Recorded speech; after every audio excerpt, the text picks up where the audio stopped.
परमेश्वराच्या नावाला धन्यवाद असो आणि पुन्हा एकदा येशूच्या नावात सर्वांचं रेव्हरंड मनोज तेलोरे मिनिस्ट्रीज या चॅनलमध्ये मनपूर्वक स्वागत। जे सर्व पिता आहेत त्या सर्वांना आज फादर्स डेच्या खूप खूप मनपूर्वक शुभेच्छा। आणि पित्याचं स्थान परमेश्वराने एक अद्भुत उंच असं स्थान आपल्या परमेश्वराने पित्यासाठी दिलेलं आहे आणि खरोखर पिता असणं हे एक आशीर्वादाचं कारण आहे आणि ते एक सन्मानाचं कारण आहे। त्यामुळे पुन्हा एकदा जे सर्व पिता आहेत त्यांना सर्वांना फादर्स डेच्या खूप खूप शुभेच्छा। माझा विश्वास आहे की अधिक आणि अधिक लोक या ठिकाणामध्ये चॅनलला जॉईन करत आहेत आणि या ठिकाणातून पुन्हा एकदा मी सांगू इच्छितो की रेव्हरंड मनोज तेलोरे मिनिस्ट्रीज या चॅनलला आपण अधिक आणि अधिक लाईक करूयात, सबस्क्राईब करूयात। त्या ठिकाणामध्ये बेलचं जे चिन्ह आहे, बेलचं आयकन आहे ते आपण दाबूयात, जेणेकरून वचनाचे नवीन व्हिडिओ ज्यावेळेस तयार होतील ते तुम्हाला लगेच बघण्यासाठी उपलब्ध त्या ठिकाणामध्ये होऊ शकतील। त्या ठिकाणामध्ये जो खाली व्हॉट्सअप नंबर दिलेला आहे त्या व्हॉट्सअप नंबरवर तुम्ही तुमच्या प्रार्थना विनंत्या त्या ठिकाणामध्ये सांगू शकता। त्याचप्रमाणे त्या ठिकाणामध्ये जो व्हॉट्सअप नंबर आहे त्या व्हॉट्सअप नंबरवर तुमच्या जीवनामध्ये जर काही साक्षी घडल्या असतील तर साक्षी देखील तुम्ही त्या ठिकाणामध्ये व्हॉट्सअप नंबरवर शेअर करू शकता। भरपूर साक्षी परमेश्वराच्या दयेने कृपेने घडत आहेत। एक बहीण होती दिशा रोकडे, त्या बहिणींनी पास्टरांकडे प्रार्थनेसाठी फोन केला होता कारण तिच्या भावाला कोविड झाला होता आणि त्याला दवाखान्यातसुद्धा त्या ठिकाणामध्ये जागा नव्हती आणि त्या बहिणींनी घरीच त्याची ट्रीटमेंट ती बहीण करत होती। पास्टरांनी त्या भावासाठी विशेष प्रार्थना केली आणि नंतर बहीण दिशा रोकडे यांनी सांगितलं की त्यांचा भाऊ पूर्णपणे बरा झाला। घरामध्येच त्यांनी ट्रीटमेंट दिली आणि परमेश्वराने अद्भुत कार्य केलं। पास्टरांनी प्रार्थना केली आणि त्यामुळे त्यांनी ही साक्ष या ठिकाणामध्ये सांगण्यासाठी सांगितली आहे। त्याचप्रमाणे शैला शेवकर ही जी बहीण होती त्या बहिणीला कॅन्सर झाला होता। त्या बहिणीने देखील पास्टरांना फोन करण्याची विनंती, प्रार्थना करण्याची विनंती केली। पास्टरांनी त्या बहिणीसाठी प्रार्थना केली आणि परमेश्वराने अद्भुत कार्य त्या ठिकाणामध्ये देखील केलं। बहीण शैला शेवकर या बहिणीचा जो कॅन्सर होता तो परमेश्वराने पूर्णपणे बरा केला आणि एवढंच नाही तर त्या बहिणीला जॉब देखील लागला। सर्व गौरव आपण त्या परमेश्वराला देणार आहोत। जो परमेश्वर अद्भुत परमेश्वर आहे, जो परमेश्वर महान परमेश्वर आहे आणि आज आपण त्या पित्याचं नाव घेत आहोत। आज पिता म्हटल्यानंतर वडील आणि वडील म्हटल्यानंतर इंग्लिशमध्ये आपण त्यांना म्हणतो फादर आणि खरोखर आज आपण फादर्स डे साजरा करत आहोत। सगळ्यांना फादर्स डे साजरा करत असताना आपले जगामधले जे पिता आहेत आणि ते पटकन लगेच आठवतात आणि आपण सगळ्यांचे लक्ष जगामधल्या पितांकडे जातं आणि प्रत्येकाला वाटतं फादर्स डे म्हणजे फक्त जे आपले जे जगिक पिता आहेत त्यांच्यासाठीच फक्त फादर्स डे आहे। पण जे आपले आत्मिक पिता जे आहेत, जे चर्च सांभाळतात, जे आपल्या प्रत्येकाला सांभाळतात, त्या आत्मिक पित्यासाठी मला समजलेला अर्थ आज मी तुमच्यासमोर सांगू इच्छितो। आत्मिक पिता म्हणजे अपरिमित कष्ट करणारं शरीर। आत्मिक पिता म्हणजे मंडळीची काळजी करणारं मन। आत्मिक पिता म्हणजे स्वतःच्या इच्छा आकांक्षा बाजूला ठेवून मंडळीतील प्रत्येकासाठी झटणारं अंतःकरण म्हणजे आत्मिक पिता। आणि असेच सुंदर आत्मिक पिता आमचे रेव्हरंड मनोज तेलोरे आम्हाला लाभलेले आहेत। मी परमेश्वराला धन्यवाद देतो की इतके सुंदर आत्मिक पिता आम्हाला परमेश्वराने दिलेले आहेत, इतके आशीर्वादित पिता आम्हाला दिलेले आहेत की ज्याद्वारे आम्ही खरोखर वचनाच्याद्वारे अधिक आणि अधिक आशीर्वादित होत आहोत आणि त्यांच्याद्वारे आम्हाला खूप अभिमान वाटतो की वचनाच्याद्वारे अधिक हजारो लाखो लोक त्यांचं वचन ऐकत आहेत आणि ते देखील आशीर्वादित होत आहेत। म्हणून मी परमेश्वराला धन्यवाद देतो की इतके सुंदर आत्मिक पिता आम्हाला दिले, म्हणून सर्व गौरव परमेश्वराला देतो आणि यावेळेस रेव्हरंड मनोज तेलोरे यांचं पुन्हा एकदा या ठिकाणामध्ये स्वागत करतो।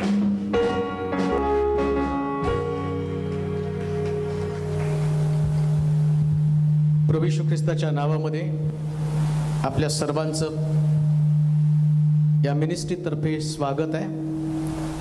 आजच्या दिवसाबद्दल प्रभूला धन्यवाद देतो। मला माहिती की आज पुष्कळ लोक फादर्स डे किंवा पित्यासाठीचा विशेष दिवस म्हणून या दिवसाकडे पाहत आहेत आणि त्या सर्व पित्यांना शुभेच्छा। परंतु एका विशेष दिवसाला महत्त्व देण्यापेक्षा शास्त्रामध्ये जे सांगितलं की आपल्या बापाचा सन्मान कर आणि तो कधीच एका दिवसापुरता मर्यादित नसतो। देवाचं वचन हे वर्षानुवर्ष तसंच असतं, त्याच्यामध्ये कधी चेंज होत नाही, त्याच्यात कधी बदल होत नाही। म्हणून परमेश्वराच्या वचनामध्ये जे सांगितलं त्याच्या आज्ञापालन करणं आणि त्याच्या आज्ञापालनाच्या द्वारे आमच्या जीवनामध्ये आशीर्वाद अनुभवणं ही आमची गरज आहे. देव त्याच्या वचनावर प्रेम करतो आणि असं लिहिलंय, जी माझ्या आज्ञेचं पालन करतात त्यांच्या हजारो पिढ्यांवरती मी दया करेल. परंतु जर त्यातली एखादी आज्ञा आम्ही पाळली नाही तर तो म्हणतो मी तुमच्या 3 पिढ्या शापित करेल. बऱ्याच लोकांना असं वाटतं की जुन्या करातलं सगळं काही संपलेलं आहे, परंतु प्रभू येशू ख्रिस्त स्वतः म्हटला, नियमशास्त्रातली एखादी आज्ञा रदबदल होणं याच्यापेक्षा आकाश आणि पृथ्वी नाही तसं होणं सोपं आहे. पण शास्त्र मात्र बदलणार नाही, हे नियमशास्त्र बदललं जाणार नाही. आणि एका तरुणानं पण येशूला प्रश्न केला, स्वर्ग राज्यात जायला पाहिजे तर मी काय केलं पाहिजे? तो म्हटला, जाऊन 10 आज्ञा पाळ. म्हणजे 10 आज्ञेला अजून तितकंच महत्व आहे. त्याने काय त्या आज्ञा काढून टाकलेल्या नाहीयेत. मग आज फादर्स डे पित्यासाठी विशेष प्रकारचं लोकांचं असणारं प्रेम, याच्यासाठी पवित्र शास्त्रामधला पिता तो आम्हाला समजावून घेणं गरजेचं आहे. आणि स्वतः प्रभू येशू ख्रिस्त सुद्धा आपल्या देवाला, म्हणजे मानव म्हणून या पृथ्वी तलावर राहत असताना, मानवी शरीरामध्ये राहत असताना, तो स्वर्गातल्या देवाला आपला बाप म्हणत आहे. आणि असताना एक गोष्ट निश्चित आहे, काही जबाबदाऱ्या बाप म्हणून आम्हाला सुद्धा पेलवणं गरजेचं आहे. बाप म्हणजे नेमकं काय? देवाच्या अंतःकरणामध्ये या बापाची कल्पना काय आहे? प्रत्येकासाठी देवानं विशेष प्रकारची जागा शास्त्रामध्ये करून ठेवलेली आहे, प्रत्येकासाठी. आणि त्याच्याच मोबदल्यामध्ये 10 आज्ञा देत असताना 4 आज्ञा देवा संबंधानं आणि 5वी आज्ञा जी बापा संबंधानं, आई संबंधानं दिलेली आहे. आणि त्या आज्ञा तितक्याच महत्वाच्या आहे. 5 आज्ञा समाजा संबंधानं. म्हणजे देवानंतर जर दुसरी जागा कोणाची असेल तर ती तुमच्या बापाची जागा, तुमच्या आईची जागा आहे. आणि अनुवादाच्या पुस्तकाच्या 5व्या अध्यायाच्या 16व्या वचनाकडे आम्ही जाणार आहोत. आज जर फादर्स डे म्हणून लोक, जे तरुण लेकरं आणि जी लेकरं देवाचं वचन ऐकत आहेत, जे बाप देवाचं वचन ऐकत आहेत, आणि त्यांचं लक्ष मला या ठिकाणी वेधणं फार गरजेचं आहे. अनुवादाचं पुस्तक, त्याचा 5वा अध्याय आणि त्याचं 16 वचन. तुझा देव परमेश्वर यानं तुला आज्ञा केल्याप्रमाणे आपल्या बापाचा व आपल्या आईचा मान राख. म्हणजे जो देश तुझा देव परमेश्वर तुला देत आहे त्यात तू चिरकाल राहशील आणि तुझे कल्याण होईल. जगातल्या प्रत्येक लेकराला किंवा प्रत्येक आई बापाला वाटतं माझ्या लेकराचं कल्याण व्हावं, आणि लेकराला वाटतं माझं कल्याण व्हावं. आणि मग लेकरं मोठी झाल्यावर आई वडिलांना दोष देतात की तुमच्यामुळं माझं वाटोळं झालेलं आहे. परंतु वाटोळं होण्याचं किंवा तुम्ही शापित होण्याचं कारण जर काय असेल तर पवित्र शास्त्र सांगतं देवाच्या आज्ञेचं उल्लंघन. मग काय देवाची आज्ञा आहे? काय देव आमच्याकडनं अपेक्षित करत आहे? बायबल सांगतं आमच्या बापाचा सन्मान करणं ही देवाची आज्ञा आहे. आणि जर बापाचा सन्मानच केला नाही तर या पृथ्वी तलावर देव, तुम्ही तुमच्या बापाचा अपमान केल्या कारणानं या लेकरांना या पृथ्वी तलावरती अपमानित जीवन जगावं लागेल. कारण शास्त्र सांगतं जो अधर्माची पेरणी करतो तो दुःखाची कापणी करेल. आम्हाला धर्मच पेरावा लागेल. मग धर्म नेमका काय आहे? जे पवित्र शास्त्र आम्हाला शिकवतं आणि ते सायन्स आम्हाला सांगतं आमच्या बापाचा आणि आमच्या आईचा सन्मान केला पाहिजे. बापाला विशेष प्रकारचा दर्जा देवानं दिलेला आहे. आणि स्वतः स्वर्गातला देव स्वतःला बापाची उपमा देत आहे. येशू ख्रिस्त म्हणतो ना, हे बापा तू माझं नेहमीच ऐकतो. हा ऐकणारा बाप आहे. आणि बापा संबंधानं देव अतिशय त्या ठिकाणामध्ये जागरूक आहे आणि तो लेकरांना सांगत आहे तुम्हाला तुमच्या आई बापाचा सन्मान करावाच लागणार आहे. तुमची इच्छा असो अथवा नसो, तुमच्या अंतःकरणातल्या भावना, तुम्ही म्हणता नाही आम्ही मॉडर्न जगातले लोक आहोत. तुम्ही किती मॉडर्न झाल्या तर आज्ञा तशाच राहणार आहेत. बायबल नाही बदलणार, शास्त्र कोणी बदलू शकणार नाही, कोणता पाळक बदलू शकणार नाही, कोणता बिशप बदलू शकणार नाही, जगातल्या कोणत्या व्यक्तीला. शास्त्रात लिहिलं, नियमशास्त्रातला काना मात्रा, काना किंवा मात्रा बदलता येणार नाही. आज्ञा कोण बदलणार आहे? जो कोणी आज्ञा बदलण्याचा प्रयत्न करेल आणि शास्त्र सांग तुझं कल्याण होण्यासाठी आणि तू चिरकाल राहण्यासाठी काय केलं पाहिजे नेमकं, तर तू चिरकाल राहण्यासाठी तुला तुझ्या बापाचा सन्मान करावा लागणार आहे. जर बापाचा सन्मान केला नाही तर तुझं आयुष्य कमी होणार आहे. दुसऱ्या भाषेमध्ये तुला 100% जगण्याची आशा नाही, देवच तुझं आयुष्य कमी करणार आहे. अजून मी तुम्हाला सांगतो, बीपी, शुगर, हार्ट अटॅक आणि इतर किडनी फेल्युअर, अमकं तमकं जर तुम्हाला होऊ नये अशी अपेक्षा असेल तर त्याच्यासाठी तुम्हाला एक गोष्ट करावी लागणार आहे, तुम्हाला तुमच्या बापाचा, आईचा सन्मानच करावा लागणार आहे. तुमच्या बापाकडं देवाची आज्ञा जी सांगितली त्या आज्ञेकडे तुमचं लक्ष लागणं गरजेचं आहे. बापाचा सन्मान कर, आपल्या बापाच्या आज्ञेमध्ये राहा. देवानं सांगितल्याप्रमाणे देवाची इच्छा, देवाच्या लेकरांसंबंधानं जे परमेश्वरावरती प्रेम करतात त्या लेकरांसंबंधानं देवाची आज्ञा काय, देवानं बापासाठी विशेष प्रकारची तरतूद, विशेष पॅकेज, खास प्रकारचं अभिवचन त्यांनी दिलं. या जगामध्ये पुढची पिढी आशीर्वादित व्हावी म्हणून एक गोष्ट ध्यानात ठेवा, आईनी पण लेकरांना वाढवताना ना नेहमी बापाचा सन्मान करायला त्याला शिकवलं पाहिजे. तुम्ही तुमच्या लेकरांच्या नावानं किती पैसे बँकेत ठेवता याच्यानं तुमच्या लेकरांचं कल्याण होणार नाही. कोणत्या चांगल्या शाळेमध्ये तुम्ही त्याला घालता याच्यावर पण त्यांचं कल्याण होणार नाही. तुम्ही त्याला काय खायला देता, तुम्ही कसं संगोपन करता याच्यावर पण त्यांचं कल्याण होणार नाही. पण देवाची आज्ञा जर तुम्ही त्याला शिकवाल, बापाचा सन्मान कर, बापाच्या आज्ञेमध्ये राहा, त्याचा रिस्पेक्ट कर. स्वतः देव सुद्धा म्हणतो एका ठिकाणामध्ये, मी बाप आहे, माझा सन्मान कुठे आहे, मी बाप आहे, मला सन्मान कुठे आहे. म्हणजे देव जर स्वतःकडे सन्मान मागत आहे तर जगिक पित्याला सन्मान देणं हे प्रत्येक लेकराचं कर्तव्य आहे. कोणी आपल्या आई बापाची निंदा करेल तर आम्ही पाहतो शास्त्रात लिहिलं त्याला देहांताची शिक्षा द्यावी.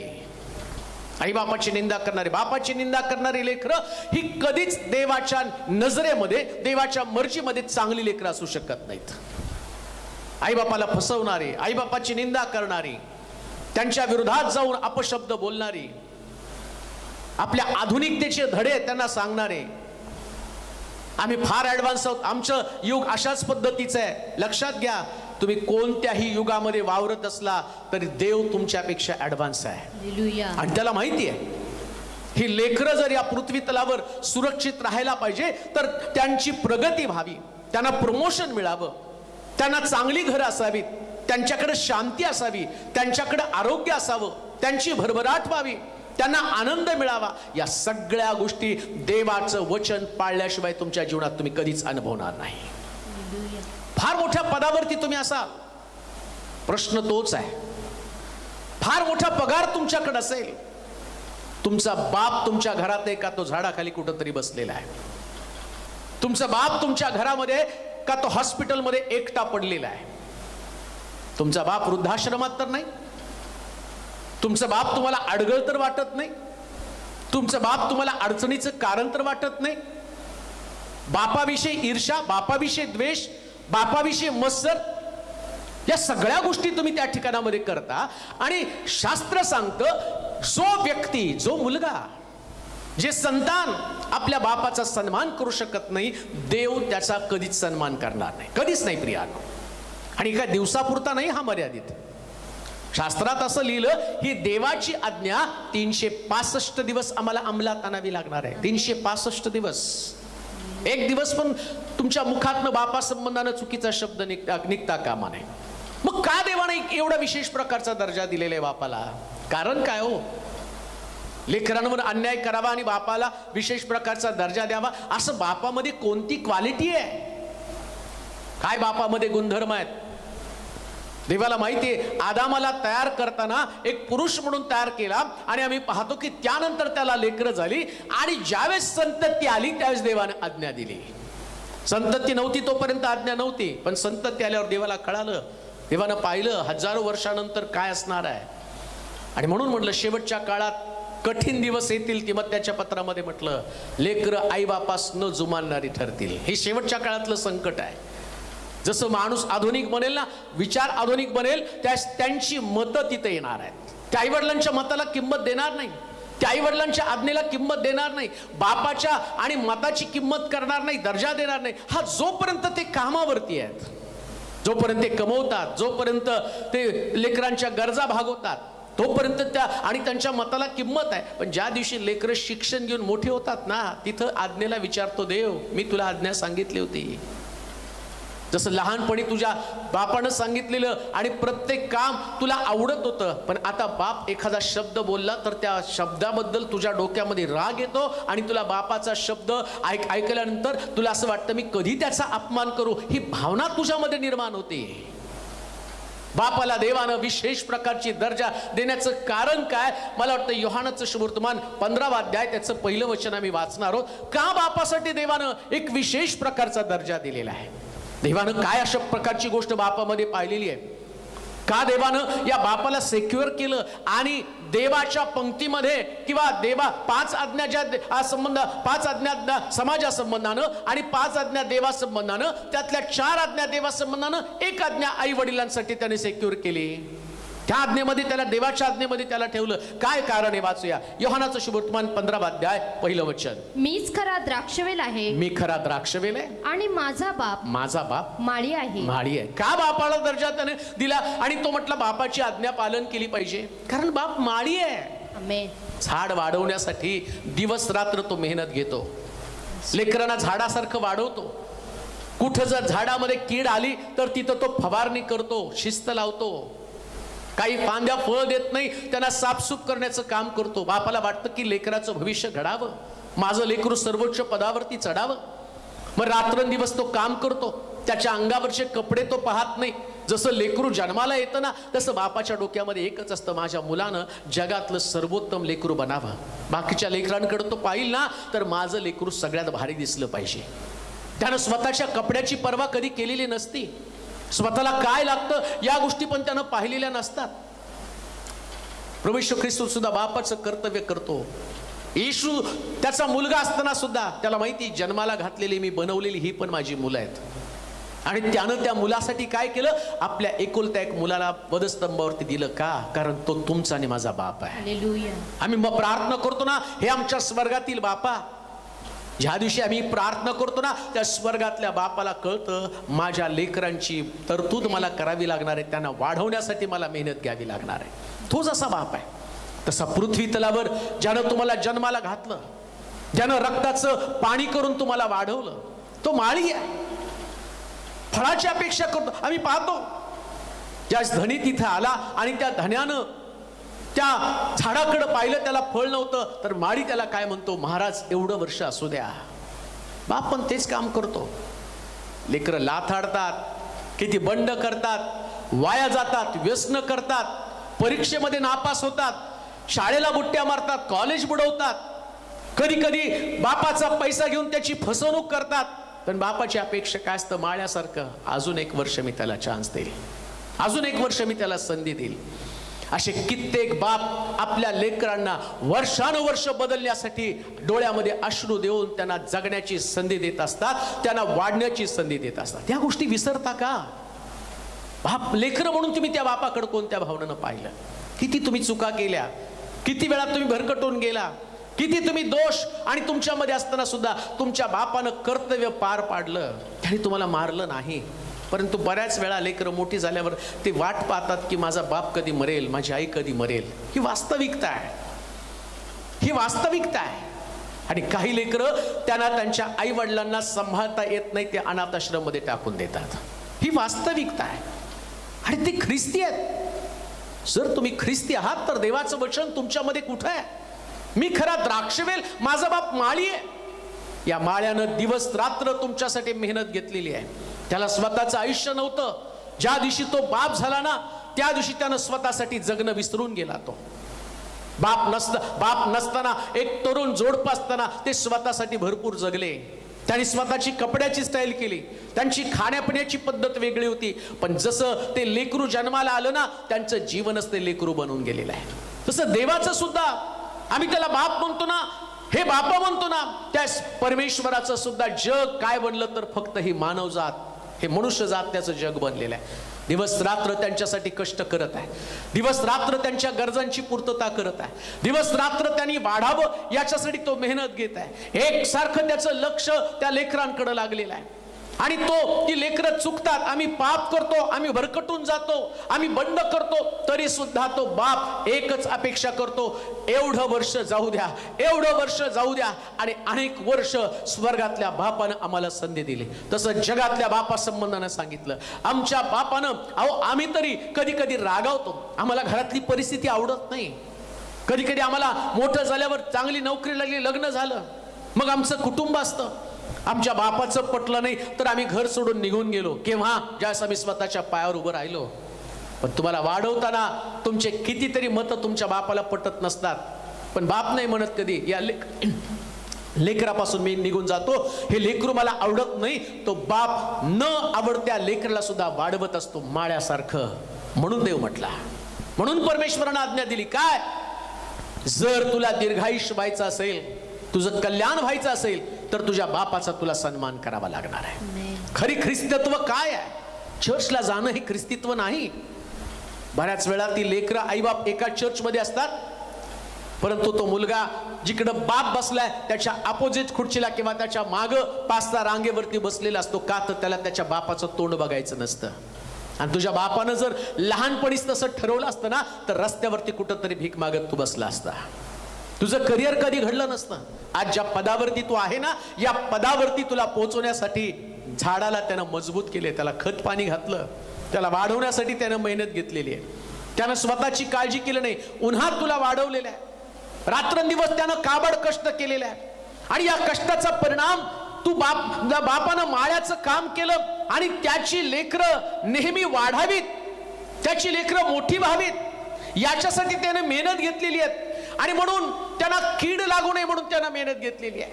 जगातल्या गोष्टी त्याच्याकडे येऊ नये, आजारपण त्याच्याकडे येऊ नये, चांगलं चांगलं खायला दिलं, चांगल्या शाळेमध्ये चांगल्या कॉलेजमध्ये तुम्हाला ऍडमिशन दिलं. कधी विचारलं का तुमचा पगार तेवढा नसताना माझं शिक्षण तुम्ही कसं करू शकला?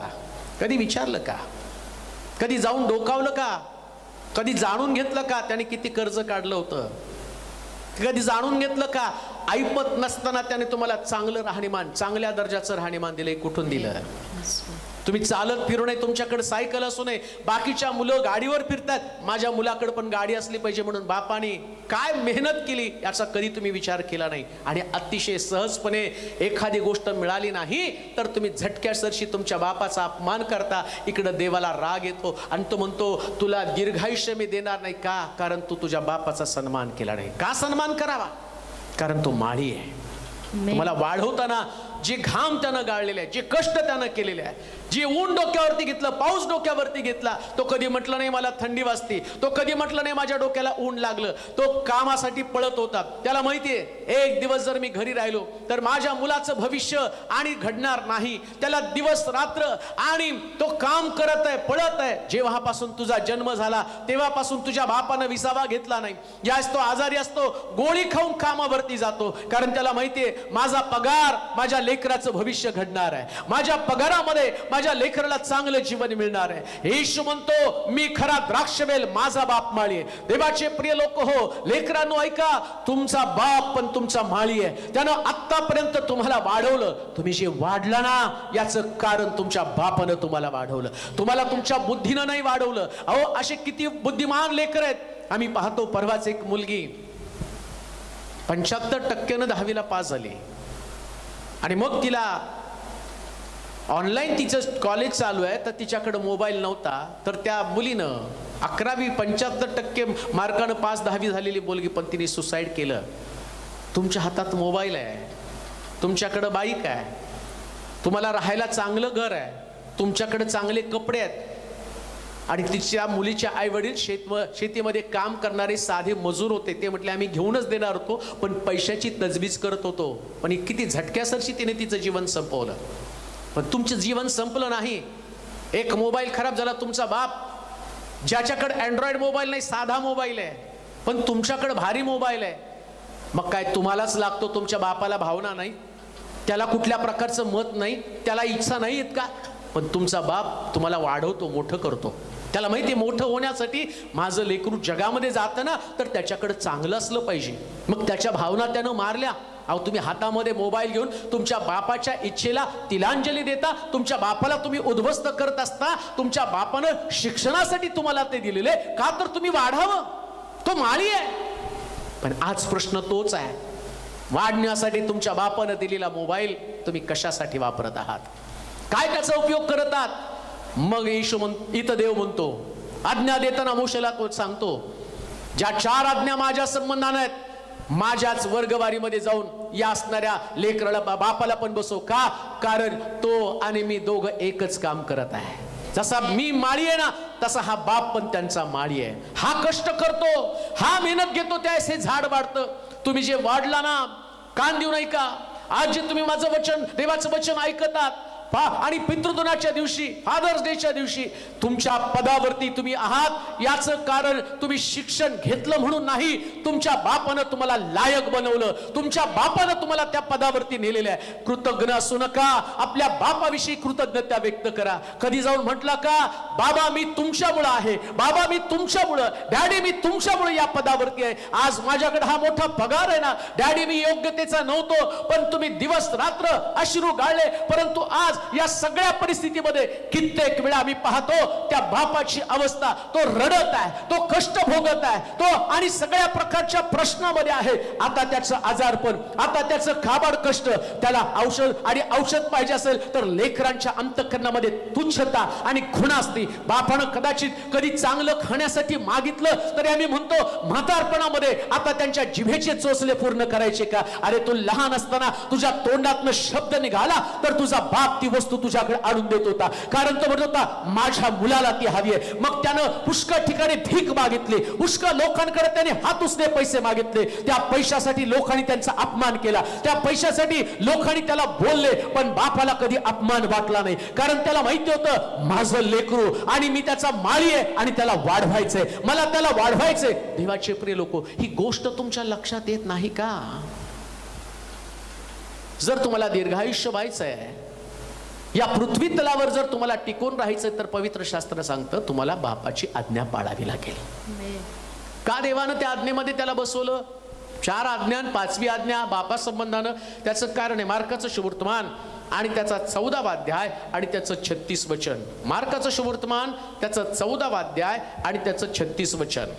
मार्क शुभवर्तमान 14वा अध्याय 36 वचन. आणि तो म्हणत होता, अब्बा बाप्पा, आबा बाप्पा, तुला सर्व काही शक्य आहे, तुला सर्व काही शक्य आहे, हा प्याला माझ्यापासून दूर कर. का बापाला विशेष दर्जा दिला? मी खरा द्राक्षवेल, माझा बाप माळी आहे. तो म्हणतो जगामध्ये जर तुला दीर्घायुष्य मिळायला पाहिजे, तुझं कल्याण व्हायला पाहिजे, तर तू आपल्या बापाची, आपल्या आईची आज्ञा पाळ, त्यांचा सन्मान कर. आणि का सन्मान करायचा माहिती का? येशू ख्रिस्त पण आपल्या बापाचा सन्मान का करतो? कारण येशू ख्रिस्तासाठी त्याचा बाप हिरो आहे. हिरो म्हणजे काय?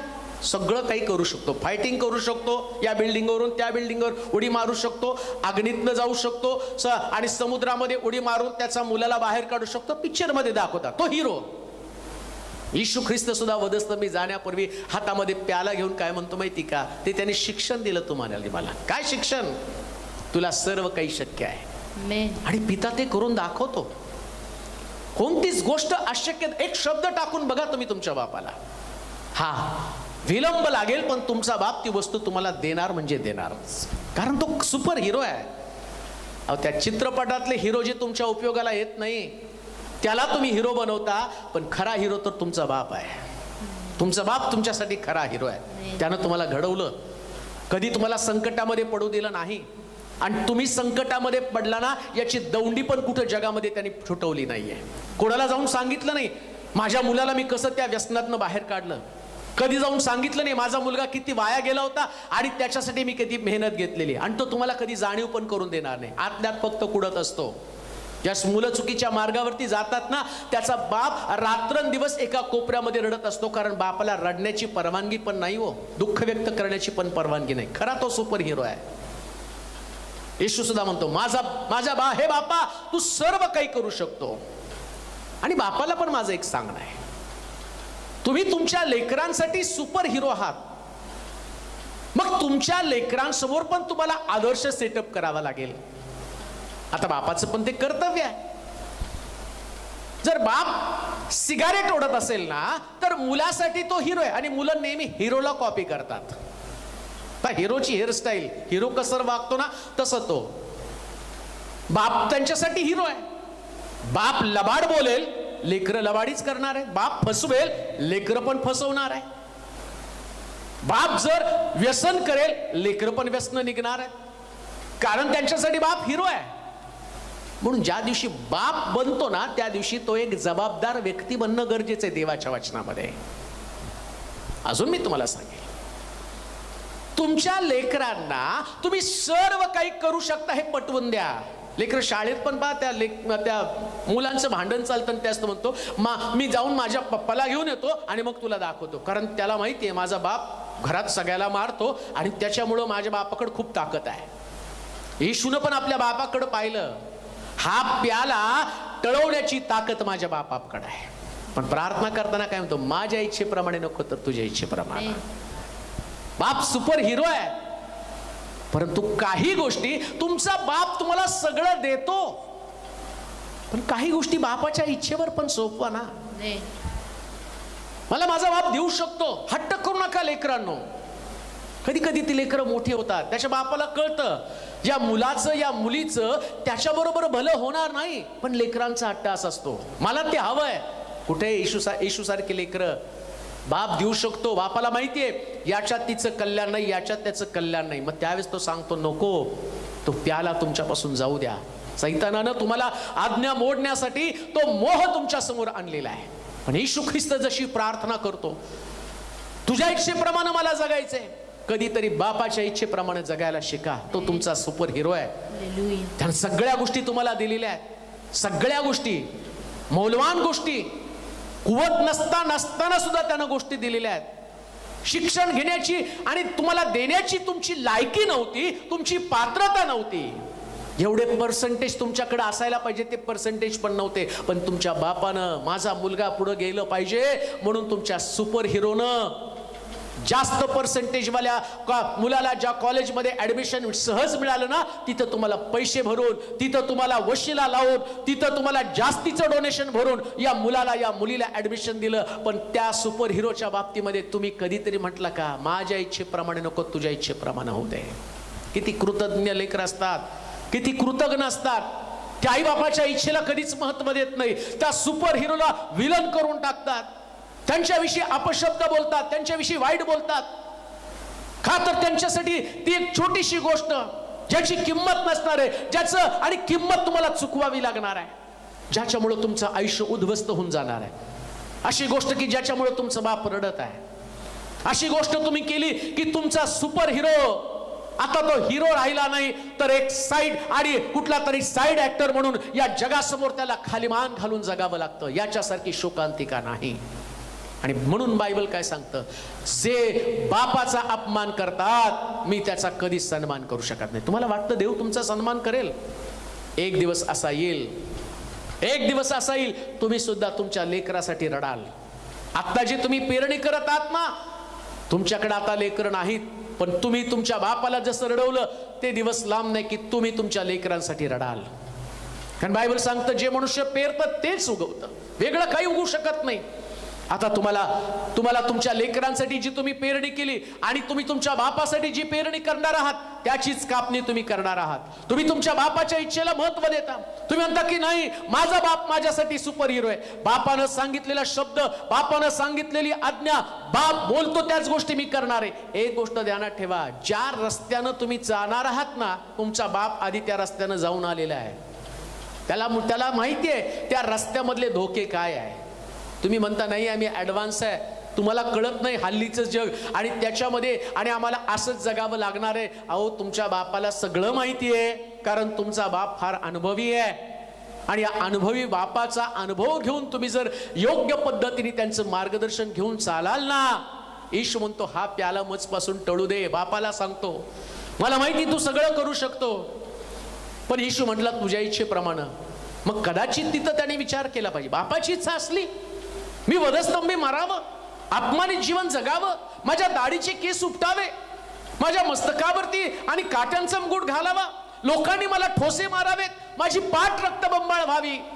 परंतु बायबल सांगतं येशूनं पित्याच्या इच्छेखातर ते केलं, कारण बापाला त्याला खरोखर मोठं बनवायचं होतं. त्याचा बाप खरोखर सुपर हिरो होता आणि त्याला माहिती होतं हा एक सैतान लुसिफर जर हरेल ना, जे लुसिफरनं जग आपल्या हातामध्ये घेतलेलं आहे, परंतु आता माझा पुत्र वधस्तंभावरती यातना भोगेल आणि तो कबरेतनं बाहेर येईल. मग तिथं असं लिहिलं पित्यानं सर्व त्याच्या हातामध्ये देऊन टाकलं. हा बाप खरोखर त्या मुलाला सुपर हिरो बनवत नाही, कारण तो सुपरस्टार आहे. म्हणून लक्षात ठेवा, जर तुमच्या बापासाठी आणि त्याच्या इच्छेसाठी तुम्हाला काही गोष्टी, तुमच्या भावना माराव्या लागतील, तुमच्या प्रेमाला मारावं लागेल, तुमच्या इच्छाला, महत्वाकांक्षेला तुम्हाला मारावं लागेल, परंतु मी 100% तुम्हाला सांगतो तुमचा सुपर हिरो, जसं सुपर हिरो स्वर्गातला देव, त्यानं येशूला सगळे अधिकार देऊन टाकले, हे जग त्याच्या स्वाधीन केलं. तुमचा सुपर हिरो, तुमचा सुपरस्टार, लक्षात ठेवा, ज्यावेळेस तुम्ही त्याच्या इच्छेप्रमाणे चालाल, ही देवाची इच्छा. काय देवाची इच्छा आहे? तुम्ही त्याच्या इच्छेप्रमाणे चालावं, ही देवाची इच्छा आहे. आणि सैतानाला वाटतं तुम्ही त्याची इच्छा मोडावी. डोंगरावरती तेच केलं ना, तुला जगच पाहिजे ना, त्यानं जग दाखवलं, हे जग मी तुला देऊन टाकतो, एक गोष्ट कर, तू मला नमन कर. आज पण तेच आहे. देवाची आज्ञा होती त्यानं वधस्तंभावरती मरावं, आणि येशू ख्रिस्तासाठी सुपर हिरो त्याचा बाप होता. त्याचा शब्द महत्वाचा आहे, तो सगळं करू शकतो. सैतान त्याला नमन केल्यावर जग देणार होता, आनंद देणार होता. कदाचित आज तुमचा आनंद बापाची आज्ञा मोडल्यावर तुम्हाला आनंद मिळणार आहे. पण मी त्या लेकरांविषयी बोलत नाही, मी पवित्र शास्त्रातलं आज्ञाधारक लेकरू येशू विषयी तुम्हाला सांगत आहे. त्यानं आपल्या बापाच्या इच्छेसाठी वधस्तंभ पत्करला आणि त्याच्या बापानं त्याला सर्वोच्च स्थान दिलेलं आहे. तेच बायबलमध्ये सांगितलेलं आहे. अनुवादाच्या पुस्तकामध्ये वाचा बरं काय लिहिलंय. अनुवादाचं पुस्तक, तुझा देव परमेश्वर, तुझा देव परमेश्वर याने तुला आज्ञा केल्याप्रमाणे, याने तुला आज्ञा केल्याप्रमाणे आपल्या बापाचा व आपल्या आईचा मान राख, म्हणजे जो देश तुझा देव परमेश्वर तुला देत आहे, त्यात तू चिरकाल राहशील आणि तुझे कल्याण होईल. अजून एक गोष्ट तुम्हाला सांगतो, लेकरांना नेहमी बाप ताकदवान आहे तर बापाने आपली ताकदच दाखवली पाहिजे. दुर्बल बनू नका बापांनो. काय निर्णय घेताना तुम्ही तुमच्या लेकराच्या मर्जीप्रमाणे निर्णय बदलू नका. त्यांना नाही माहिती तुम्ही सुपर हिरो आहात आणि तुम्ही सुपर हिरोच असलं पाहिजे. येशू ख्रिस्त इतका विवळ झाला ना, त्यास देवानं पण त्याचा निर्णय बदलायला पाहिजे होता. तो म्हटलं ना, होईल तर हा प्याला मजपासून टळू दे. आणि तिथं आम्ही पाहतो येशूच्या अंगातनं रक्ताचा घाम पडत होता. कोणत्या बापाला आपलं डोळ्यातनं अश्रू आले तर बाप पिघळतो आणि त्याची ऐपत नसताना ती मोठी वस्तू आणून देतो. तो कर्जबाजारी होतो आणि कर्जातच शेवटी मरतो. का तर त्यानं लेकराचे अश्रू पाहिले, पण बापानं, सुपर हिरो बाप स्वर्गातला देव, त्यानं येशू ख्रिस्ताच्या शरीरातनं रक्ताचा घाम पडलेला पाहिला, पण निर्णय बदलला नाही. त्यानं निर्णय बदलला, कारण तो खरा सुपर हिरो आहे. त्याला माहिती की याच्यामध्ये जगाचं कल्याण आहे, याच्यामध्ये माझ्या मुलाचं कल्याण आहे. हा ज्यावेळेस कबरेत जाईल आणि कबरेतनं बाहेर येईल ना, तर हे सगळं जगच मी त्याला देऊन टाकणार आहे. हे बापाला माहिती आहे, तो ताकदवान आहे. त्यानं त्याच्या ताकदीचा भावनेपेक्षा त्यानं जी गोष्ट त्याला आवश्यक आहे आणि त्याच्याकडे त्यानं लक्ष दिलं. म्हणून आम्ही देखील याच गोष्टी करणं गरजेचं आहे. जे बाप आहे त्या बापाला माझं सांगणं आहे, तुम्ही ताकदवानच दिसा, तुमच्या लेकरांना पटवून द्या, यू कॅन डू एव्हरीथिंग. तुम्ही सगळं करू शकता. आणि का करू शकता माहिती का? तुम्हाला मदत करण्यासाठी देव तुमच्या बरोबर आहे. त्याच्या पंक्तीमध्ये तुम्हाला बसवलेलं आहे. 4 आज्ञेनंतर तुम्हाला तिथं त्याच्या जवळ नेऊन बसवलेलं आहे. म्हणून देवानं विशेष प्रकारची ताकद बापाला दिलेली आहे. आम्ही म्हणतो जगातल्या सगळ्यात बापामध्ये ती ताकद आहे. सगळ्या बापांमध्ये जे पिता मला ऐकत आहेत आणि जे लेकरं पण माझं आज ऐकत आहेत, मी तुम्हाला सांगतो, ज्या दिवशी तुम्ही बाप बनाल ना, त्या दिवशी देवाकडची विशेष ताकद तुमच्याकडे येणार. विशेष खास दर्जा तुम्हाला प्राप्त होणार आहे. आणि या सगळ्या गोष्टी देव तुम्हाला देतो. एक मंडळीचा पालक म्हणून सुद्धा बरं का, तो पण बापच असतो. तो पण बापच आहे. तोही सुपर हिरो आहे. आणि त्या मंडळीनं पण बापाचा सन्मान करायला पाहिजे. त्या मंडळीनं पण त्या बापाला विशेष प्रकारचा दर्जा दिला पाहिजे. का? हे सगळे लोक म्हणतात ना, फादर फादर फादर म्हणजे काय? बाप. पालक हा पण बाप आहे. कधी कधी आई पण बापाचं काम करते. कधी भाऊ बापाचं काम करतो, जो तुम्हाला सांभाळतो, जो तुम्हाला वाढतो. आता स्पेशली मी तुम्हाला असं म्हणत नाही की ज्यानं तुम्हाला जन्म दिला तोच तुमचा बाप आहे. जो तुमचं संगोपन करतो, जो तुम्हाला वाढवतो, जो मायासारखं तुमचं काम करतंय, मग कदाचित तुम्हाला बाप नसेल पण आई तुमचा बाप आहे. मंडळीला वाढवण्याचं काम पालक करत असतो आणि तोही तुमचा बाप आहे. त्याचाही सन्मान तुम्ही केला पाहिजे. त्याच्याविषयी पण कुठं बोलता कामा नये, त्याची निंदा करता कामा नये. बऱ्याच मंडळांमध्ये पण प्रॉब्लेम असतो. ते म्हणतात की नाही, ते आमच्याविषयी असं बोललं, ते आमच्याविषयी तसं बोलले, मग बाप सोडायचा. आम्हाला अनेक बाप असतात का? एकच बाप आहे. म्हणून लक्षात ठेवा, बाप बदलायचा नाही. कधीच बाप बदलायचा नाही. का? कारण आत्मिक जन्म ज्यानं तुम्हाला, पौल म्हणतो ना, तुला जन्माला घालत असताना तुझं तारण करण्यासाठी मला प्रसूती वेदना भोगाव्या लागलेल्या आहेत. तो आत्मिक बाप ज्यानं तुम्हाला जन्म दिला, ज्यानं तुमचं तारण केलं, ज्यानं तुम्हाला आपल्या पोटामध्ये बाळगलं, तुमच्यासाठी उपवास केले, तुमच्यासाठी प्रार्थना केल्या, आणि तो तुमचा सुपर हिरो आहे. म्हणून पालकानं सुद्धा बापाचं काम केलं पाहिजे. सुपर हिरोज बनलं पाहिजे. त्यानं व्हिलनचं काम करता कामा नाही. त्यानं त्या लेकरांना पण पटवून दिलं पाहिजे, yes I can do everything. मंडळीतल्या प्रत्येक व्यक्तीला पटवून दिलं पाहिजे, मी सगळं काही करू शकतो. तुमच्या प्रत्येक प्रश्नासाठी माझ्याकडे उत्तर आहे. मी गुडघे टेकून प्रार्थना करू शकतो. जसं प्रभू येशू ख्रिस्तानं गुडघे टेकले, प्रार्थना केली आणि त्यानं दाखवून दिलं. त्याच्या बापानं त्याला सांगितलं, काळजी करू नकोस. ज्या तिथं तो प्रार्थना करतो त्यांना शास्त्र सांगतं, देवदूत येऊन त्याची सेवा करू लागले. बापानं मदत पाठवली. बापानं दाखवलं, मी तुला कष्ट देतो पण मी तुझी तरतूद पण करून देतो. तुझी तरतूद पण मी करत आहे.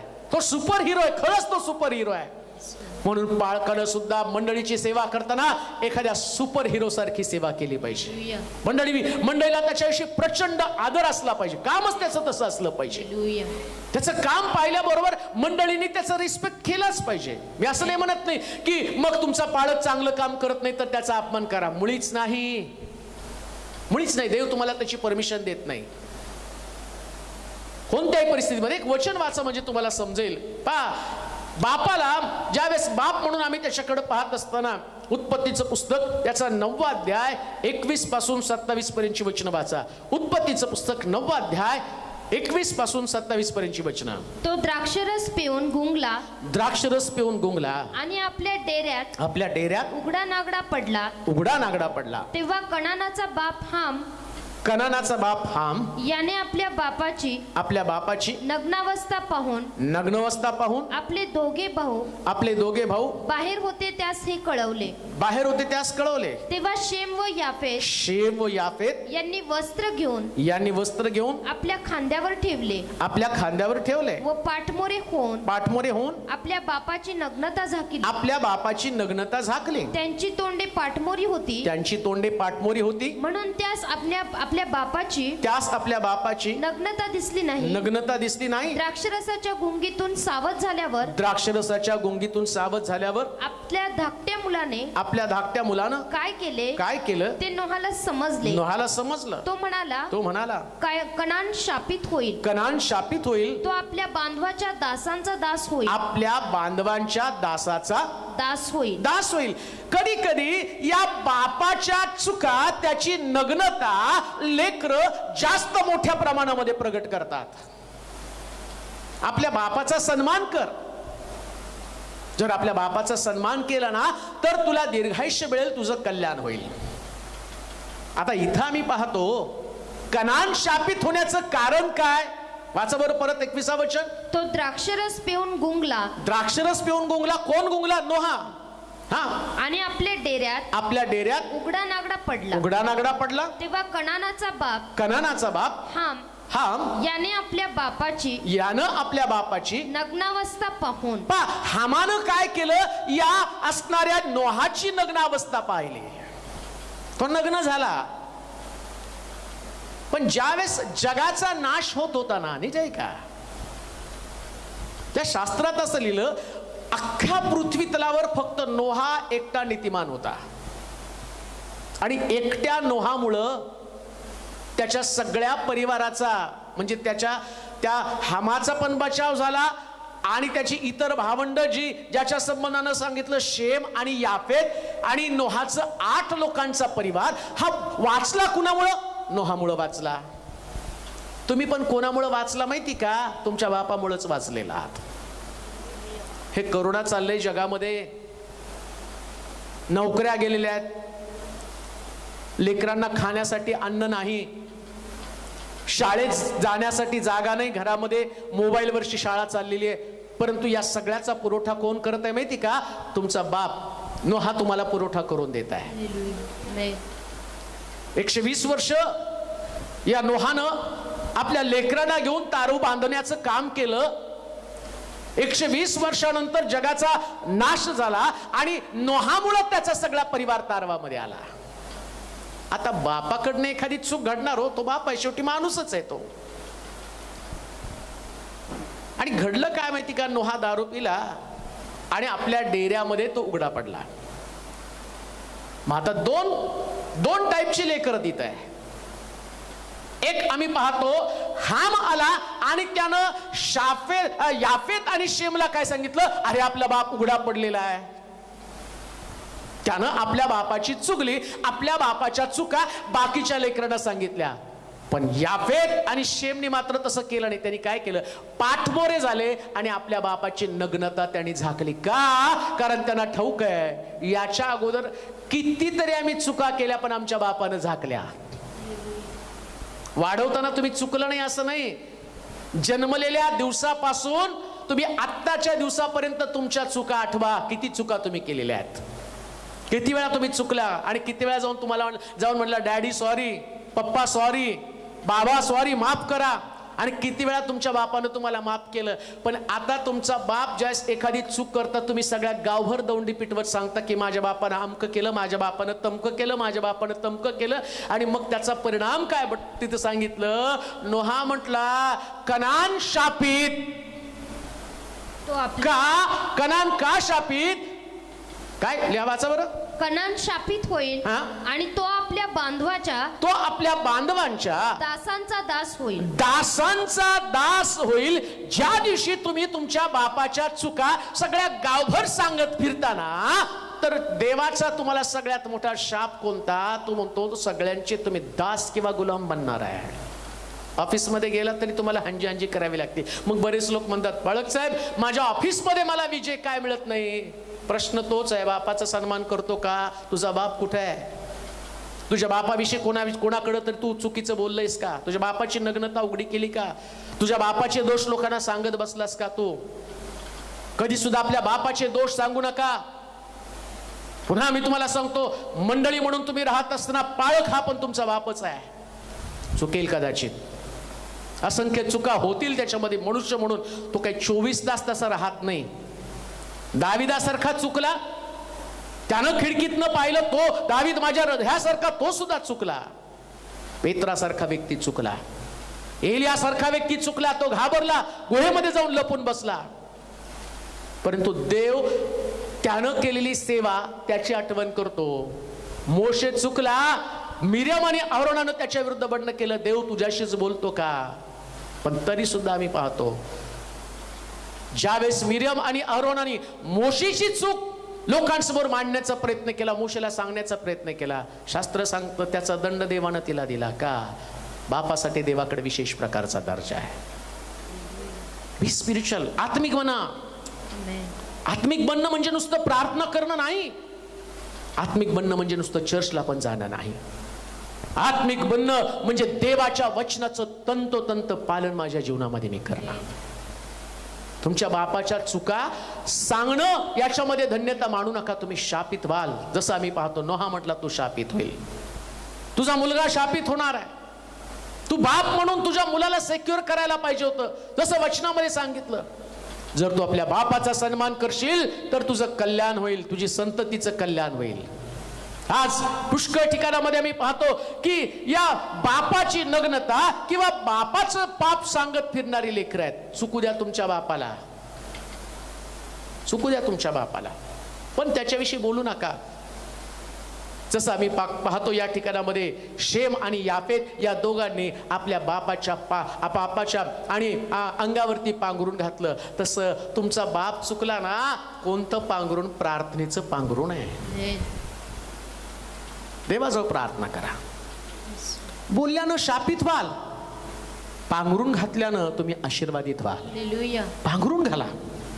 पांघरून घालणारे लोक पाहिजेत, मंडळी पांघरून घालणारी पाहिजे. मी असं म्हणत नाही तुम्ही त्यांच्या पापाला समर्थन द्या, परंतु देव जर सांगतो ना तुम्हाला, निश्चित देव त्यांचा न्याय करेल, निश्चित देव त्यांना दंड देईल, कारण तो देव आहे. देव असं सोडत नाही कुणाला. पण लक्षात ठेवा, तो प्रश्न देवाचा आणि त्या व्यक्तीचा आहे, तो प्रश्न तुमचा नाही. देवानं सांगितलं ना तू आपल्या बापाचा सन्मान कर. देवानं सांगितलं ना तू आपल्या बापाचा दोष काढू नकोस. मग न्याय तर तुझा पण होईल. ज्यास तू तुझ्या बापाचा दोष काढतो ना, सगळे तुझे दोष उघडे केले जाईल. कारण बायबल सांगतो तो तुम्ही ज्या मापानं द्याल आणि ज्यास देव तुम्हाला देतो, हलवून दडपून आणि काठोकाठ भरून तुम्ही तुमच्या बापाचा एक दोष काढाल. आणि तुम्ही काढायला सुरुवात केल्यावर देव पण तिकडे खोदायला सुरुवात करेल, तुमचे दोष बाहेर काढायला सुरुवात करेल. मग तुमच्या बापापेक्षा तुमचे दोष जास्त सापडतील, मग दंड तुम्हाला पण जास्त असणार आहे. मग सगळ्यात चांगली गोष्ट कोणती? बाप म्हणून त्याचा सन्मान करताना कोणती लेकरं आपल्या बापाविषयी दोष लोकांना सांगत फिरत आहेत? शापित आहेत ती लेकरं, शापित आहे कनान. कदाचित तुम्हाला हे वचन ऐकल्यानंतर तुम्हाला वाईट वाटण्याची शक्यता आहे, पण हे बायबल मधलं फॅक्ट आहे.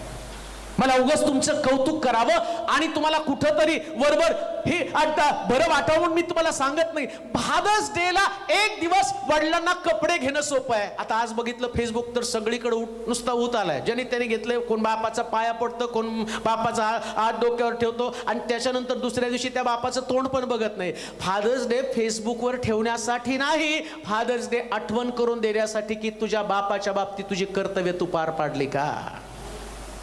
विसरून जाते डे. एखाद्या विशिष्ट डे साठी नाही येतो तो काय 15 ऑगस्ट 26 जानेवारी नाही, तेवढ्या पुरतं देशप्रेम जागं व्हायला. देशप्रेमानं प्रेरित असणारे लोक 365 दिवस त्या बॉर्डरवरती ते सैनिक देशप्रेमानं प्रेरित होऊन मातृभूमीचं रक्षण करतात. त्यांना खरं त्या स्वातंत्र्य दिवसाची किंमत कळते. तसं आम्ही सुद्धा ख्रिस्ताच्या राज्याचे सैनिक आहोत. 24 तास 365 दिवस आम्ही देवाच्या आज्ञेमध्ये राहिलं पाहिजे, तेव्हा खऱ्या रीतीनं तुम्ही बायबलचं पालन करत आहात. हा बाप जो आहे ना, त्याचे दोष अपराध कुठं सांगत फिरू नका. ज्या मंडळीमध्ये तुम्ही राहतात, साधी चूक असली तरी तुम्ही त्या पालकाच्या चुकीचं इशू करत खूप फिरत असतात. तुम्ही नाही, देव तुम्हाला तो अधिकार देवानं दिलेला नाही. बाप काय असतो ते तुम्ही देवाच्या वचनातनं पाहणार. उत्पत्तीचं पुस्तक त्याचं 22वा अध्याय 15 पासून 17 पर्यंतची वचनं. उत्पत्तीचं पुस्तक 22वा अध्याय 15 पासून 17 पर्यंतची वचनं. काय बापाला देवानं विशेष दर्जा दिला, त्या दर्जेचं कारण काय, त्या दर्जाचं स्थानाचं कारण काय. उत्पत्तीचं पुस्तक त्याचा 22वा अध्याय 15 पासून 17 पर्यंतची वचनं. परमेश्वराच्या दूतानं आकाशातून अब्रामाला दुसऱ्यांदा हाक मारून म्हटलं. परमेश्वर म्हणतो स्वतःची शपथ घेऊन सांगतो की तू हे कृत्य केलं. आपल्या मुलास आपल्या एकुलत्या एक मुलास माझ्यापासून राखून ठेवले नाही. यास्तव मी तुला आशीर्वादित करील व वृद्धीच वृद्धी करून तुझी संतती आकाशातील ताऱ्या इतकी इतकी, समुद्र तीरीच्या वाळू इतकी, समुद्र तीरीच्या वाळू इतकी होईल असे करील, होईल असं करील. तुझी संतती, तुझी संतती आपल्या शत्रूंची, आपल्या शत्रूची नगरे हस्तगत करील. नगरे हस्तगत करतील. तू माझा शब्द ऐकला म्हणून, तू माझा शब्द ऐकल्यामुळं पृथ्वीवरची सर्व राष्ट्रे तुझ्या संततीच्या द्वारे आशीर्वादित होत. हा बाप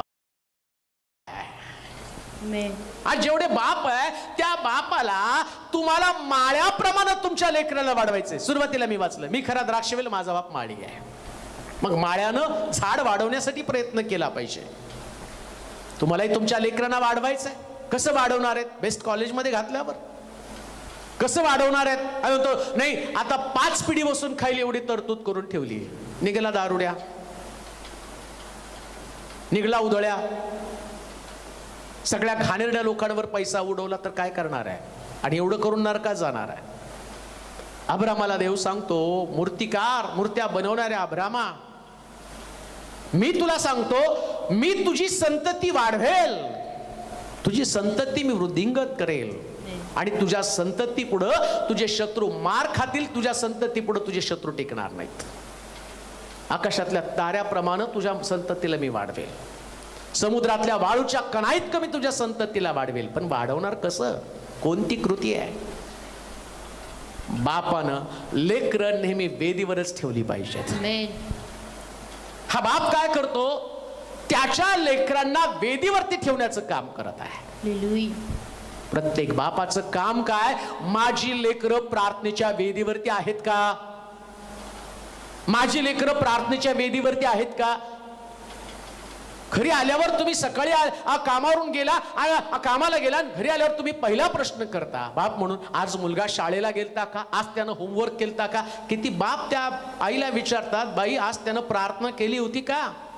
आज त्यानं शास्त्र वाचन केलं होतं का? आज त्यानं गुडघे टेकले होते का?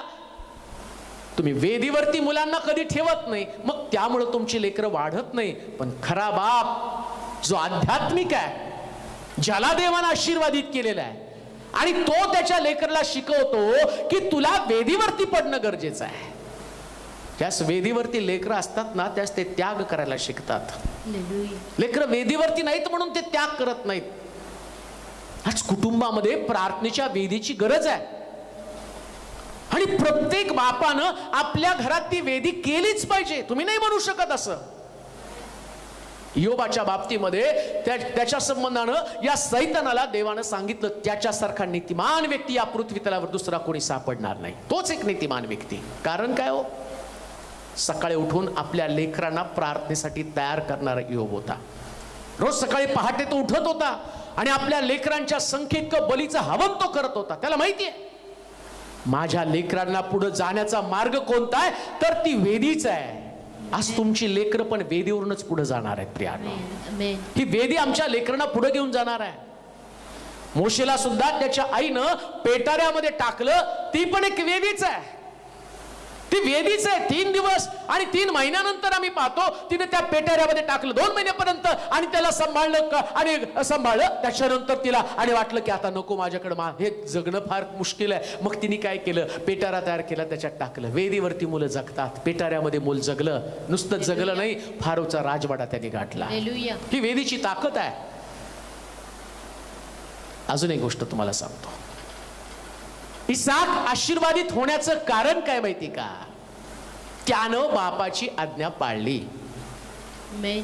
बापानं विचारलं, मुलाने विचारलं इसाकानं, बाबा वेदी दिसतं आपल्याकडं आणि सगळं काही सामान आहे, लाकडं आहे आपल्याकडं, इंधन आहे आपल्याकडं, पण यज्ञ पशु कुठे आहे? तो म्हटला देव पाहून देईल. ज्यास डोंगरावरती गेले, वेदी पाहिली, त्या वेदीवरती अर्पण करण्यासाठी यज्ञ पशु नव्हता. त्यास इसाक बाप त्याला म्हटला वेदीवरती झोप. त्यास इसाक झोपला. बापाची आज्ञा पालन केली. परिणाम काय झालं? तो म्हटला याच्यापासून मी आकाशातल्या ताऱ्यासारखी तुझी संतती निर्माण करेल. जी लेकरं आपल्या बापाची आज्ञा पाळतात, परमेश्वर त्यांना वाढवतो. बापाची आज्ञा मोडू नका. बापाच्या डोळ्यामध्ये कधी आशीर्वाद येऊ देऊ नका. तिथं इसाक रडायला पाहिजे, कारण तो मरणार आहे. त्याच्या गळ्यावरती सुरा चालणार आहे. वेदीवरती त्याचे तुकडे होणार आहेत. पण तो रडला नाही, कारण त्याला ठाऊक होतं माझ्या बापाचं महत्व देवाच्या दृष्टिकोनातनं खूप जास्त आहे. आणि देव सांगतो, देवाची इच्छा आहे आणि माझ्या बापाची पण इच्छा आहे वेदीवरती मी मरावं. म्हणून लक्षात घ्या तरुणांनो, तरुणींनो, लेकरांनो, जे तुम्ही देवाचं वचन ऐकत आहात, काही वेळेस तुम्हाला तुमच्या बापाच्या इच्छेसाठी मरावं लागेल. तुमच्या भावना, तुमचं महत्व आणि तुमच्या अंतःकरणातल्या आवडीची गोष्ट तुम्हाला त्या वेदीवरती मारावी लागेल. पण लक्षात ठेवा, जेव्हा तुम्हाला तिथं बांधलं जाईल ना, त्याच वेळेस एडक्याचा आशीर्वाद तुमच्याकडे येईल. आणि नुसताच एडका येणार नाही, त्याच्याबरोबर देवाचं अभिवचन येईल. आणि ते अभिवचन काय? तो म्हणतो, याच्यापासून मी मोठं राष्ट्र निर्माण करेल. हे लेकरांना या दिवसात ते समजलं पाहिजे.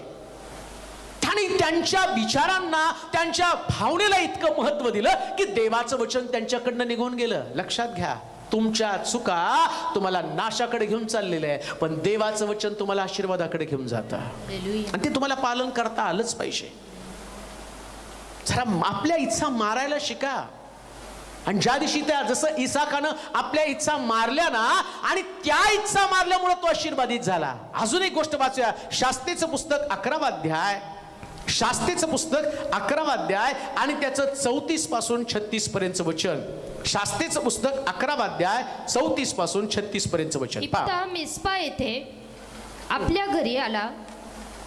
इप्ताह मिस्पा येथे आपल्या घरी आला. तेव्हा त्याची मुलगी डफ वाजवीत व नाचत त्याला सामोरी आली. ती त्याची एकुलती एक मुलगी होती. तिच्याशिवाय त्याला दुसरा मुलगा अथवा मुलगी नव्हती.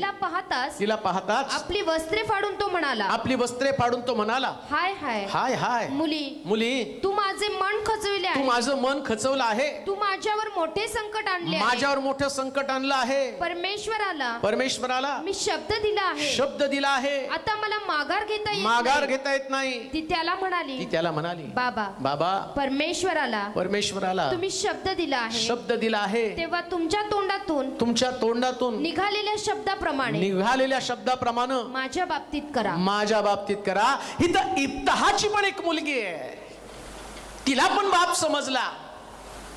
बापाच्या शब्दासाठी ही तरुण मुलगी क्रौमार्य अवस्थेमध्ये मरायला तयार झाली, वेदीवरती अर्पण व्हायला तयार झाली. का? तर बापानं शब्द दिला होता. काय शब्द दिला होता बापानं? तो परमेश्वराला इप्ताह म्हटला होता, वचन दिलं, जर अमोरी लोकांना तू माझ्या हाती दिलं आणि जर मी सुखरूप माझ्या घरी आलो, तर जो पहिला प्राणी माझ्या दारात नेईल त्याचं अर्पण मी तुला करेल. त्याला वेदीवरती वाहून टाकेल. आणि इप्ताहला परमेश्वरानं विजय दिला.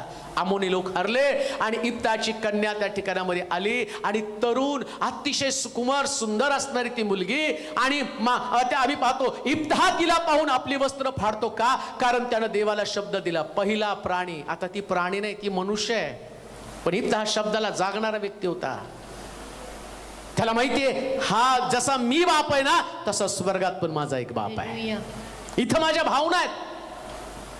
माझी मुलगी ही माझी भावना आहे, पण जो माझा बाप स्वर्गामध्ये आहे त्याच्याविषयी माझं काहीतरी कर्तव्य आहे.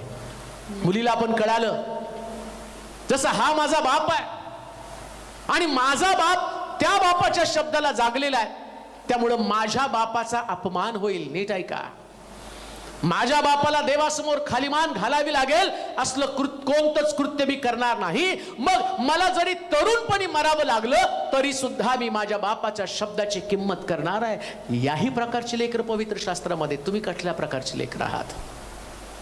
त्यांनी तिचं क्रौमार्य काल, ती म्हटली रानात जाऊन येते, मी जंगलात फिरते. अतिशय कुमारी अवस्थेमध्ये आम्ही पाहतो की ती परमेश्वराच्या वेदीवरती अर्पण झाली. इकडं इसाक अर्पण झाला, इकडं इप्ताहची कन्या पण त्या ठिकाणामध्ये तरुणपणामध्ये मेलेली. आज लेकरांना हे संस्कार यायलाच पाहिजेत. लेकरांनी आणि देवाच्या लेकरांनी आपल्या बापाच्या शब्दाखातर आपल्या भावना मारल्याच पाहिजेत. बापाच्या शब्दाची किंमत असली पाहिजे. पुन्हा मी तुम्हाला सांगतो, तुम्हाला जर स्वतःवरती जास्त प्रेम असेल, बापाच्या शब्दाची किंमत जर तुम्हाला नसेल ना, तर जगातले सगळ्यात कचरा व्यक्ती तुम्ही आहात. वाईट वाटून घेतो का या शब्दाचं? पण जे बायबलमध्ये मी तुम्हाला सांगतो, तुम्ही तुमच्याच इच्छेला जास्त महत्व देत आहात.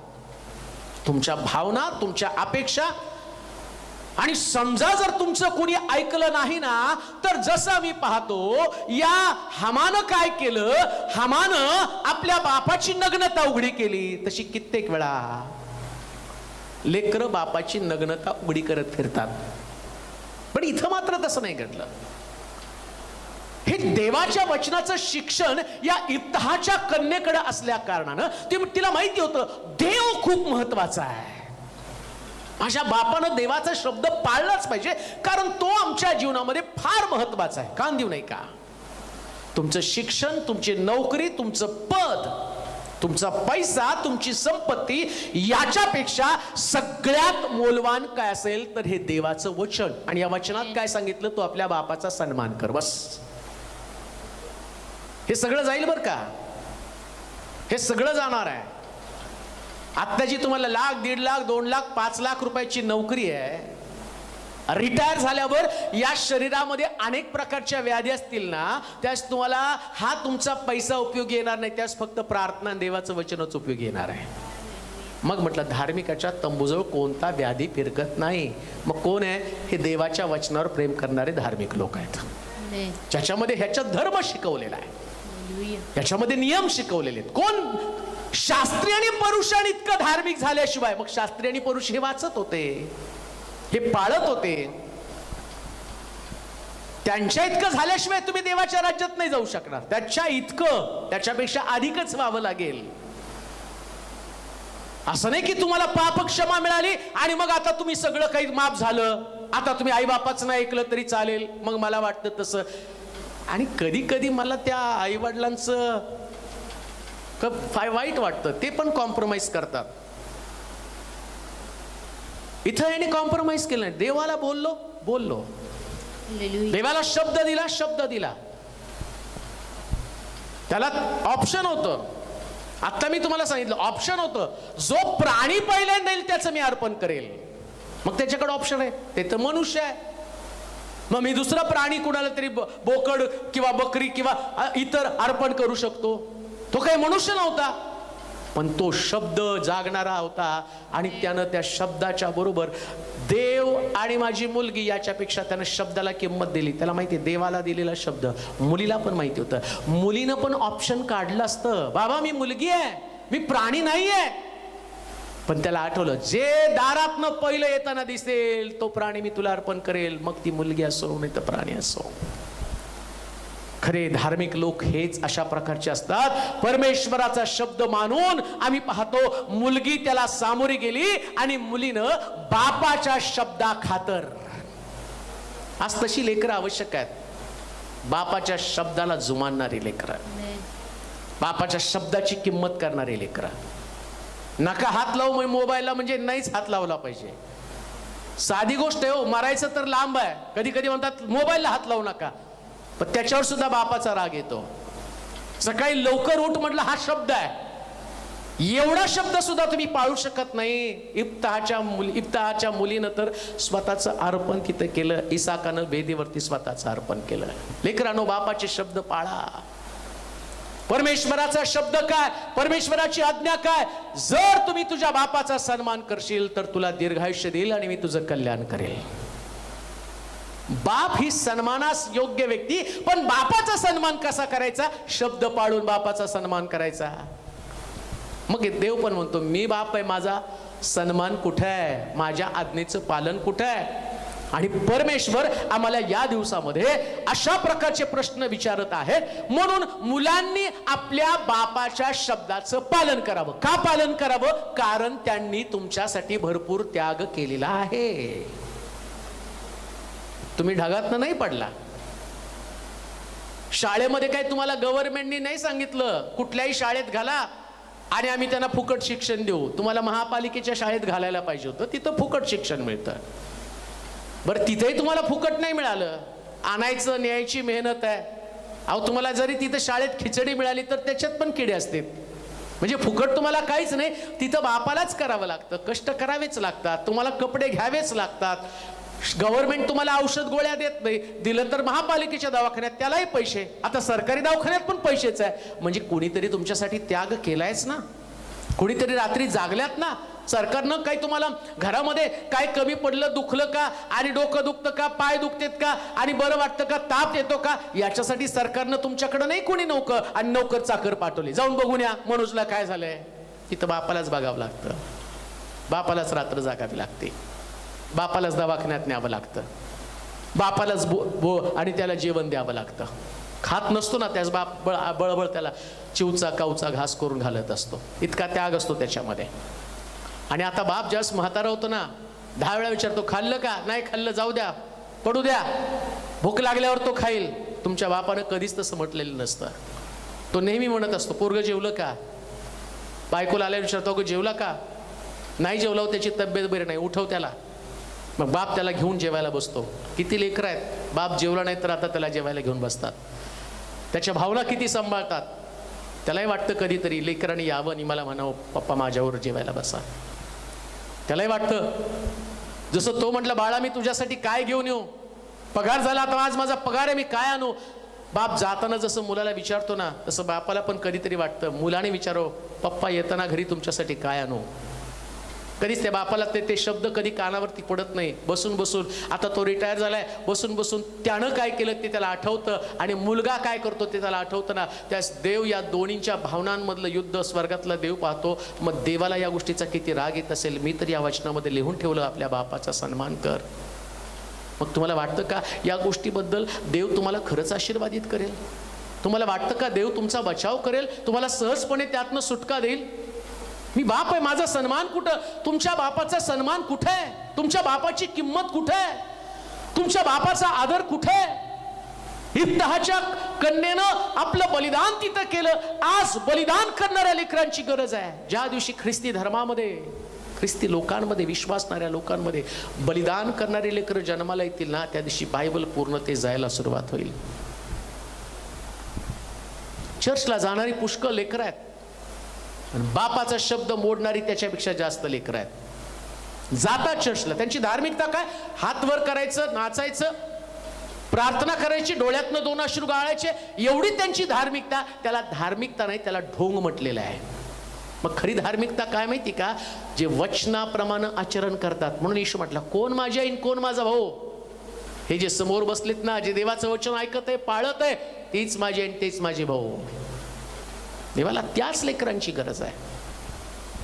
चर्चला जाऊन तुम्ही फक्त लोकांना दाखवाल धार्मिक आहात, पण देव धार्मिकतेचं मेजरमेंट. ताप आणण्यासाठी काही लोक काखेत कांदा ठेवतात, पण ताप नसतो. काखेत कांदा ठेवला की ताप येतो, आणि मग ते म्हणतात मला ताप आला. कांदा काढला की ताप गायब.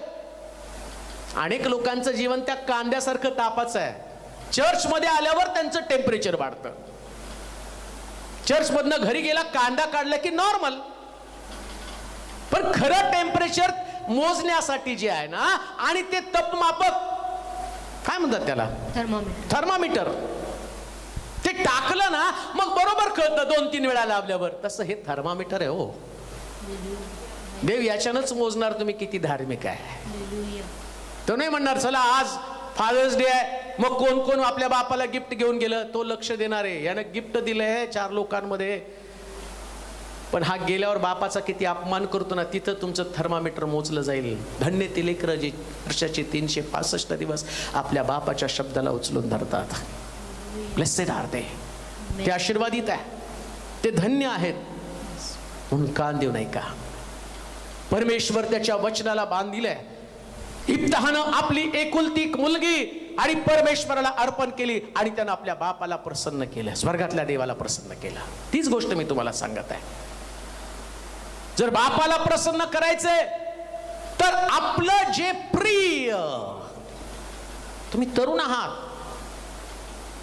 तुम्हाला तुमच्या बापाला जे आवडते ते तुम्हाला करायला पाहिजे. तुम्हाला जे आवडतं नाही ते तुम्हाला करायचं.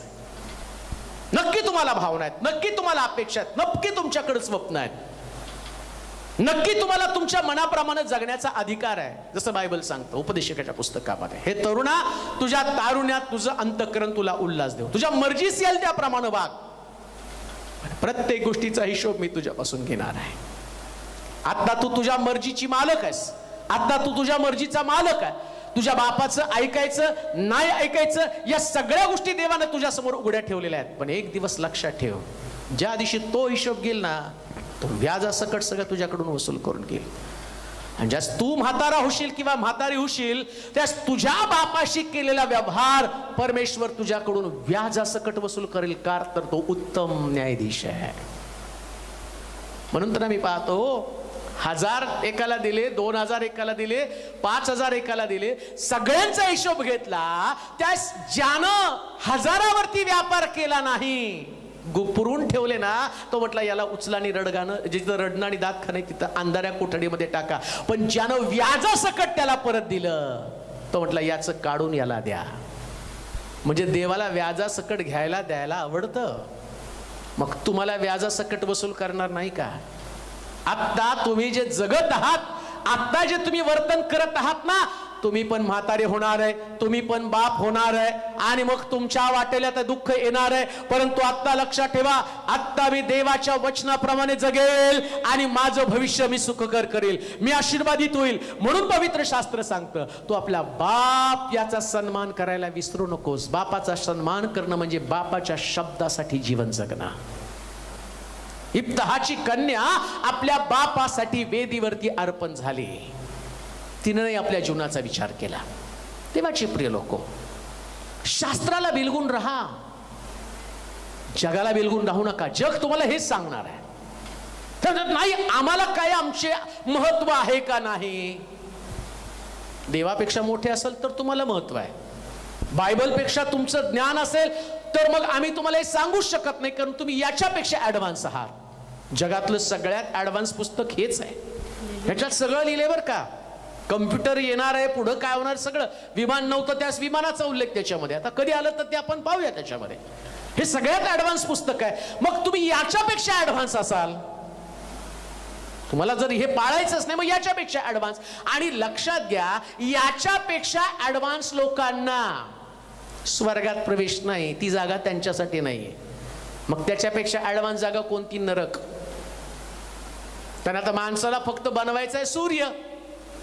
तेवढा ऍडव्हान्स माणूस झाला की समजायचं त्यानं जग जिंकलं. सूर्य नाही कोणी बनवू शकत, म्हणजे आग आहे. मग या ऍडव्हान्स लोकांना देव कुठं टाकतो?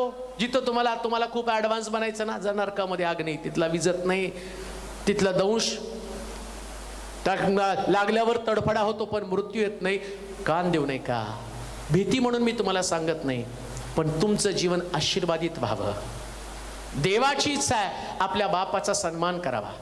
आणि जर देवाची इच्छा आहे तर त्याच्यामध्ये मी माझ्या इच्छेला महत्व देणार नाही. का? कारण प्रभूच्या इच्छेप्रमाणे जगणं माझं कर्तव्य आहे.